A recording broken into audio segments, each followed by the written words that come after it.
See, it looks like the end of the road for Julian Alvarez and his football that he's playing at Manchester City. That thing that Pep Guardiola does of not giving players the ability to complain and then say that they are not getting playing time. Um, Anytime player be a bit trying, it doesn't end well. Same for Joao Cancelo. I've seen it several times. At some point in time, there were times where when Emerick Laporte was there, he also spoke about it several times. Pep said, "Oh, no, believe he said that is disrespect to um, your colleague players, and it's not good to say any player will do stuff like that."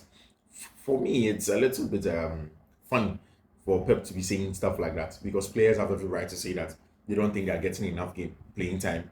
They want some more playing time, so give them some playing time, which is important for them, their development and stuff like that, especially for young players. If you want to understand Sir Julian Alvarez more story, and where he came from, the boy came straight from Argentina or a top talent in the Argentine conversation. When they went to pick him, they felt that they've gotten a world beater. Of course, Julian Alvarez is a world beater.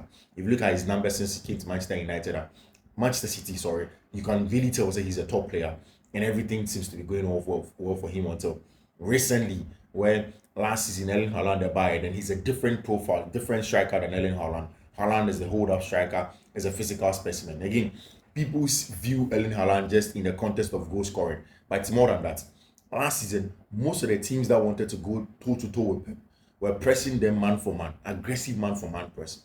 Now, if you are going to aggressive man for man press, especially in our big games, now Liverpool, in the boy, Arsenal, in the boy, he needs more than to outwit all of these man for man press. And Erling Haaland gives him that. Erling Haaland emanates that ability to be strong and win his individual battles because he's physical and he's very aggressive. He will win his battles. When he wins his battles, he's able to turn the ball over. And now share a game that Chelsea in Manchester City a boy. Right? It's one of those traits that goes into such a game. We'll delve into that game proper, but that's it. It isn't just the goals of Julian Alvarez. He himself has admitted said under Pep last season, he had some of the most minutes in for the attackers team, playing large chunk of games. But on that team, he didn't play in the big games, and that's what I'm explaining today. The reason why Julian Alvarez didn't play in the big games last season is Erling Haaland's ability to score goals, to also be a winner of individual duels in the one man for man press that was very, very prevalent last season in all of those big games that Manchester City played in. Now, if you have Erling Haaland, who will give you all of those things, then you believe and you would accept, say, okay, then this is a team this is a player that you want to go with instead of somebody like Julian Alvarez who will just give you the goals, who is diminutive, and there are a lot of other players on the field of play who are diminutive. I don't think so it's going to end well for Brentford and Julian Alvarez. He's a top player. He is a top player, undoubtedly. If you look at the quality of Julian on the ball, the number of goals he gives you, the assist he gives you, the contribution to the team, and the general team growth, you know that he's a top player. I said in the past that Chelsea were not going to sign Julian Alvarez because Chelsea have that profile in their ranks. And now, share the way Enzo Maresca, Yusu in Kuka. Those are those kind of players. Sometimes you can play as a center forward, sometimes you can play as a second striker, can also come off from the wing. But the most important thing is that they need to get into scoring positions. And when they do, they have very good ball striking ability and they have the killer instinct to score goals. And these people take good care of the ball well and they can score goals, which is very important. I did rule out, and it's not going to happen. Sabrina and Julian Alvarez is going to come to Chelsea. But and Atletico de Madrid for any Julian Alvarez agent decided to meet on a branch friend Julian Alvarez. I particularly do not know how Julian Alvarez fits Diego Simeone or Choho style of play in terms of he running those channels for him. But mind you, Diego Simeone has now gotten a typical striker in a big bulky center forward. It's not open. He has gotten one, and now it means that he has an outlet for hold up. Even now that Alvaro Morata is gone and there's not going to be any Memphis Depay because Depay's contract is ended. So he has Alvaro Morata who's gone, and he has gotten in a new striker who's big, bulky, who's aggressive, can win duels for him. Now, if he does win the duel, then he needs an extra source of goals from the attack in there, and he's going to Abrante and Julian Alvarez. The two agents are going to meet. Mind you, Diego Simeone is an Argentine, and same as Julian Alvarez. So it's a deal that maybe the Argentine may favor because he's going to go to his countryman in Spain. I mean, a place where most of these South American players, they thrive very well. They play some good stuff, and then their football seems to be going well. My problem is that if the deal don't fall through, I don't know how Josep Guardiola is going to accept Julian Alvarez to be there for a player who was trying to leave his team, a player that criticized openly, said upon more time under Joseph Guardiola. And he clearly has also told everybody that that is disrespect to the other players. If any player does that in team, he is not going to allow his players to do stuff like that now. I just asked myself, how is this going to play out? It doesn't look like Julian Alvarez has a future back at Manchester City, and it looks as if everything is going to go down the drain in very, very soon if care is not taken. But then again, it happens. And let's go the Madrid Honor. They finally have some form of answer from Conor Gallagher. Not clear yet. Conor asked for time. He said he wants to clarify all the documents. He wants to go through. He wants to assess them and then make a proper decision. But then again, he has given green lights to Atletico de Madrid. Atletico de Madrid feel like Conor Gallagher wants to be with them. In fact, yesterday they were locked on in meetings at Atletico de Madrid, convincing a branch friend Conor Gallagher that the Atletico de Madrid project is for him. And then Chelsea also made it clear, made it known, said they don't really see a future with Conor Gallagher, and it is best for him to go take the good money, go and play in the Spanish La Liga, play in the Champions League, and then let Chelsea also take their money, invest it somewhere, or maybe break even in terms of the expenses that they've made since they took over the club. With respect to Conor Gallagher, so Conor seems to be gravitating towards Tima, your friend Atletico de Madrid in recent times. It looks as if Conor Gallagher seems to be gravitating towards that again, and everything seems to be going off our branch. Your friend Conor Gallagher, I've said it several times. It doesn't mean Conor is a bad player. It doesn't mean Conor is not good enough. Yesterday, I saw people saying that just because of the game at Chelsea and Man City boy, Conor is better than all the Chelsea midfielders, and they have to bring him back. I'm not particularly sure about that. It's a little bit dicey. In the context of the game, you can talk about how certain players were rusty. And right, you could tell our Brentford friend Mosh said it was rusty. He wasn't really up to speed in what you want him to give you on the ball without the ball and losing the possession at City for the shot on the third goal. But then again, I think the details of the analysis now will come and you understand where Chelsea seems to be going on well, where there seems to be progress, where there isn't any progress at all with respect to that Chelsea game and no boy, but Conor Gallagher, everything seems to be close. Everything is close for Conor Gallagher to leave Tima, your friend of Chelsea, and then join Atletico de Madrid, and it's getting closer. And Ranajo, Napoli played a friendly game for Antonio Conte in the team. There was no Victor Osimhen. It is still clear. So Napoli want a branch friend Romelu Lukaku. Even after I said that video did suffice, Napoli wants Romelu Lukaku. Chelsea will find a way to try and get a branch friend of Victor Osimhen. But I've told you several times, the plan for Chelsea is to cut the losses, not go in with a lot of risks in there. Reduce the risks that's possibly going to be there when they buy a branch friend Victor Osimhen, and that's what they are trying to do now in there. Pep Guardiola yesterday said something about Julian Alvarez issue maybe after Chelsea game. I said, Atletico, I have nothing to say. He's our player. He's coming back soon. I'll hug him. I'll congratulate him, and we'll start to work together. He's our player. I count on him. Of course, Pep doesn't want to reduce the price tag of our brand here friend Julian Alvarez, and this is what happened with Conor Gallagher as well. And Atletico de Madrid have held positive talks with Conor Gallagher. Chelsea and Atletico are working together. Green light. All parties confident. But there's some details that yet to be done, and that's what I'm expecting. That today Conor Gallagher is going to give them 40 million fee at Chelsea. In for a brand here, your friend Conor Gallagher in there, quality player. And yesterday you watched the Clasico that went on in the evening, and then again you appreciate the quality of the boys from the La Masia.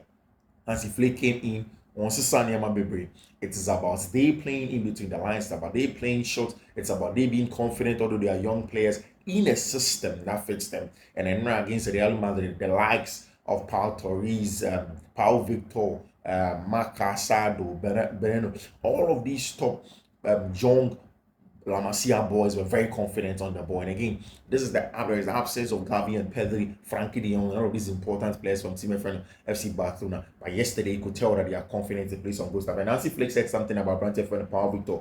I'll say 3 goals in 2 games is not bad at all. We'll see what happens. He has the door open to stay in the first team for sure. Of course, Hansi Flick speaking about the young attacker, the friend of Paul Victor. The first day I watched Paul Victor, I knew this is a player that is made for the top. A player that's made for the top. And now, Manchester United are still pushing for a branch of friend Matthias De Ligt. Yesterday, they lost to Liverpool. If you've not watched Ancelot's Liverpool, keep an eye on them.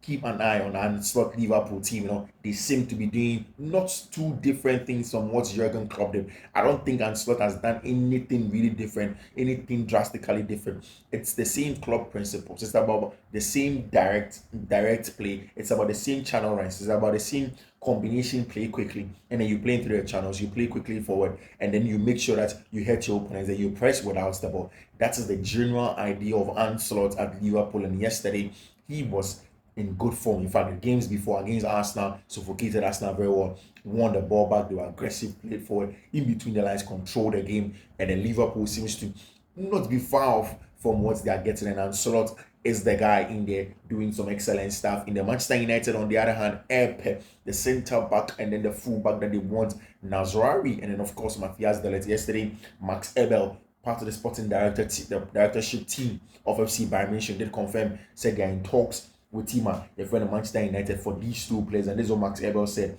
He said 50, of course, all parties have to be happy, and the issue was about the money that is involved. If you look at Bayern for now, Bayern for is a Manchester United and 15 million fixed fee for Abrantia, your friend of Matthias De Ligt, and another 25 million for Abrantia, your friend of Nazrari, and as Mazrari in there as an attack, as a fullback. I've told you, Mazrari coming into Manchester United, the plan is simple, is to have a natural width keeper for Abrantia friend Anthony to come inside, because Anthony is a natural winger. He comes inside to the half space and then sitting on the other side. And because Nazrari has played like that with Anthony before, played like that under Ten Hag before, it does not seem to be something that is far-fetched. Again, it suits Nazrari's profile, and it helps also gives Anthony some space to grow in the half space over there when he plays in between the lines. So we wait to see Matthias De Ligt, Mazrari. For me, I've said several times that if you look at Matthias De Ligt, one of the best centre backs in the world on the ball and a box defender. If you want somebody to put his body on the line to be a very good box defender for you and then get it.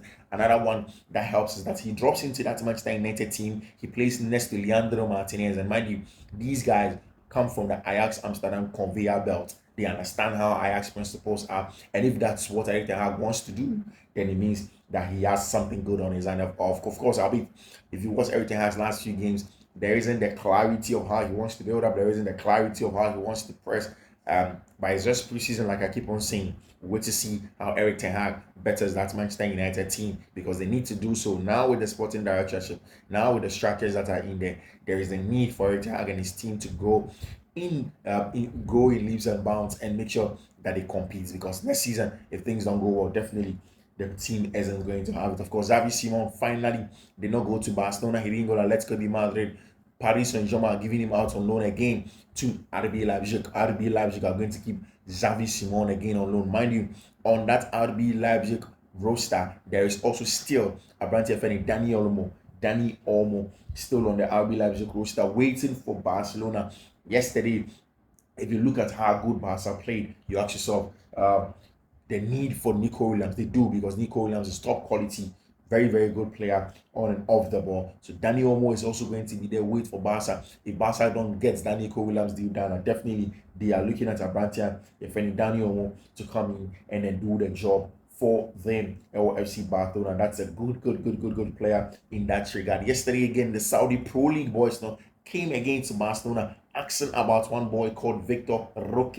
I told you, say Xavi had issues with Victor Roque. He wasn't really convinced about how good Victor Roque was as a player. Of course, Andre Kerry, the agent, with time fell out with Xavi. Felt saying the client wasn't being treated well at FC Barcelona. But then with time, you realize that even the club is moving away from that talent, and they don't believe that this is a boy that is as good as they thought he was going to be, especially for FC Barcelona standard. And they're disappointing, because of course when you do your scouting and you get these players, you expect them to grow and get better with time, so you can sell them and get money, or they can go on to influence the games. But that's not the case with Abrantia. Your friend Victor Roque, he's struggling for minutes even in preseason, and then it looks as if Saudi Pro League for him want to go and do the deal. And now the last bid on the Coma Victor Roque, the player himself, was also rejected the last 48 hours now. Al Hilal have gone to Barcelona. He's spoken to Victor Roque, spoken to his agent. They want to go in another bid. The initial proposal was turned down. Victor said no, he wants to stay at Barcelona. He wants to work hard. He wants to fight for his place. Saudi club also looking at a branch of John Duran from Aston Villa to add to the kind of players that they want to use to beef up on the team, on an important stuff that is coming on in the Olympic Marseille. Roberto Di Zerbi seems to be building a very, very strong squad after getting a branch for Mason Greenwood and then going to Arsenal to ask of Edin Ketia. I don't think that the Edin Ketia deal is going to go on, but at least as is going to get Yusufa Makoko from team my friend in Dortmund. I mean, young centre forward building a very good team. Roberto Di Zerbi wants to build a team that will be able to compete in terms of whatever he wants from his teams in there. Nobody wants Federico Chiesa. Everybody kind of the last time said, why is it that Chelsea don't go in for Abrante friend Federico Chiesa? He's a top player. Now, this is why nobody wants Abrante friend Federico Chiesa. 2023-2024 season, unknown injury, 10 days. 2023-2024, knee injury, 6 days. Unknown injury, the same season, 5 days. Same season, muscular problem, 17 days. Muscular problem, 17 days. Tendon reiteration, 15 days. Knee problems, 5 days. Muscle fatigue, 7 days. Muscle fatigue, 3 days. Muscle fatigue, 14 days. Crazy. Federico Chiesa, the injury on the list is not good at all for Branche friend Federico Chiesa, and that's why nobody's really looking that way. Nobody wants anybody to come onto his wage bill and then be a nuisance on him. They want you to be productive. They want you to play. They want you to go on and then be successful in that regard. And once Chelsea are done taking the money for Conor Gallagher, they will push to take the money for also Romelu Lukaku. And within the span of about a week or two, Chelsea will be making about 70 million in sales. For Conor Gallagher is going to pure profits 30 million or 40 million, and then Romelu Lukaku between 30 to 35 million. They want to do the sales in there and then see what will come out from them. The priority isn't to sign Victor Osimhen, but they would want to try to see if they get him at a discounted, no issues of taking a lot of risks. Then definitely they will bring a branch friend of Victor Osimhen into that team. Last night, Chelsea again went to play a preseason game in California. I mean, at the Columbus, Ohio, in there. And was it in Atlanta? Not too sure. But one of those cities in the US and Chelsea, like a preseason game in there against Manchester City. The next one that Chelsea has to play, I think the last one in the summer series in there is going to be against Real Madrid. In there, a lot of Chelsea players keep on talking. Chelsea fans have, too volatile, sometimes too impatient, sometimes, excuse me, a little bit toxic. But hey, watch the preseason. After said Chelsea, first 2 goals that Chelsea conceded, the first 5 minutes, was madness in my opinion. How Chelsea played in the first 5 minutes. They made 2 big mistakes. I don't think that the first ball was a penalty on Tosin Adarabioyo. I disagree with the referee in that regard. Of course, it was a penalty. Man City gets their penalty, they play the score. Another mistake comes in there. But in the first half, after those 2 goals, if you watch the game, you know clearly that Chelsea dominated ball. Chelsea played the possession football. The 3-2 base was there. Romeo Lavia again, who was an important player for Chelsea, control the game in that regard. You can tell Sabrante and Moise Caicedo are rusty, and then you give him the benefit of the doubt for it, because this is a guy that just came back from the Copa America and it hasn't done a lot of training work in there at El Hodam. Again, in the first half, Enzo Maresca tried something rather interesting in my opinion. Obo again still resumes at RCB and Obo at left back Malo Gusto. But then the plan was simple, because on the other side there was Mihailo Modric on the right hand side. Now, what he wanted to do was that have his midfielders in the middle of the park to dominate play, to have a lot of the possession. So, and mind you, it's in preseason that you can do this try and error things. You can't do it in official games. So in the middle of the park, we had Kenan Dewsbury to come from the left half space, and he mentioned that Kenan Dewsbury doesn't play in the left half space. That's a nice comfortable position. Had Abrante Feni and Nkuku leading the lines. Again, when Nkuku doesn't lead the lines, he's not supposed to lead the lines. He's at best a second striker in there. Now I'll tell you what I make of that. After saying Nkuku boss, I give Nico C honor. Again, you look at Kenan Dewsbury, you had Enzo Fernandez, has Moise Caicedo, has Romeo Lavia. All of the 4 midfielders and some forming box midfield nowhere there. So now Chelsea essentially didn't have to use any fullback to invert. This is why Malo Gusto didn't invert into the middle of the park when Chelsea played against Manchester City. It was, you can tell that clearly it was a plan that Enzo Maresca has had. He wanted to try, wanted to see it against some of the best teams that press, because you want to go in man for man press, you want to be aggressive, you want to win the ball high and wide, but also you want to control the game in central areas. So that is why you saw that Malo Gusto was playing on the left wing most of the times, very, very high.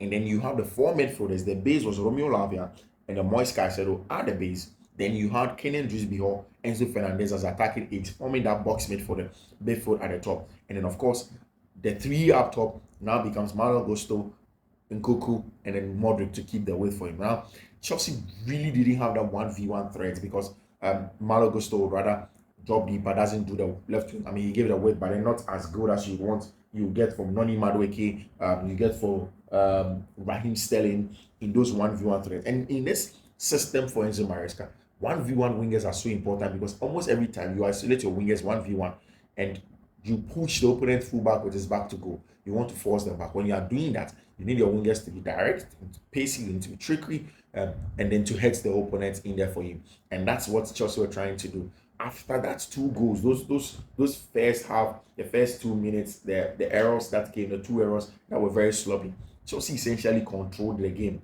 And I like the fact that, again, one of the roles that was given Malo Gusto on the left hand side was to be able to jump the press onto City's fullback as well. And every time, I think that he did a very good job in terms of jumping the press, and had a few nice runs in behind as well for Malo Gusto. And I think that was very, very good in the football that he played yesterday. Mudryk did a good job, not in the attacking sense, but then did a fine job in the defensive sense.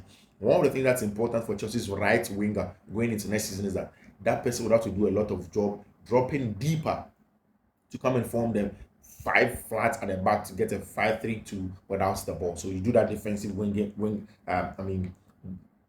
defensive winger role, making a makeshift five at the back sometimes. I need a bit more from him. I think that yes, I do so to be able to run directly at his opponent, which is very, very important. Enzo Fernandez definitely should have scored and a chance now, but of course, he also had a system where he would drop deeper to come and influence the game, to play the passes in between the lines so that Chelsea can dominate the game, which is important. So we wait to see all of these things, how they plan together, how they put together. Again, the aggressive man-to-man press is there, the 3-4-3 man-to-man press, etc. Sometimes forcing City to go long and dealing with fairly well in those occasions, and still all lapses, although it cost chance overall. Quite a few positives in my opinion. Like I did say, not a bad game at all. Chelsea is going to grow in it. They're going to get better because it's just preseason.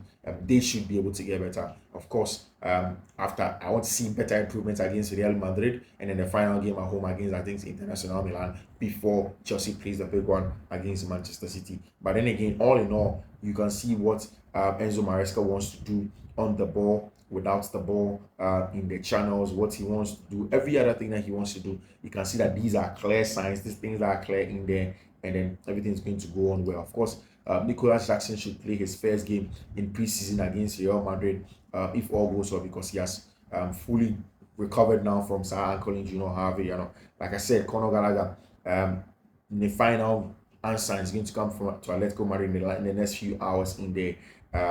And you can tell Sir Enzo Maresca has clear ideas of how he wants to play his game, what he wants to do, the kind of football that he wants to play. I'm just waiting to see how all of those things pan out in there. Here's Fiifi-Manfred on YouTube. Thank you very much for choosing us. Thank you very much for being here. This morning's broadcast did delay a little bit, but thank you. Subscribe to the channel, turn on notification. I'll see you. Bye bye.